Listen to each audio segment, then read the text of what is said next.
this video, we will show you two methods how to check graphic card on Windows 10.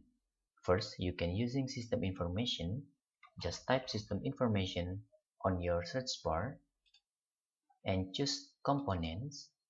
Click display, and here you have two graphic cards with NVIDIA GeForce GT 640M and Intel HD graphics in here. And for another information about this graphic, you can also open the XDiac.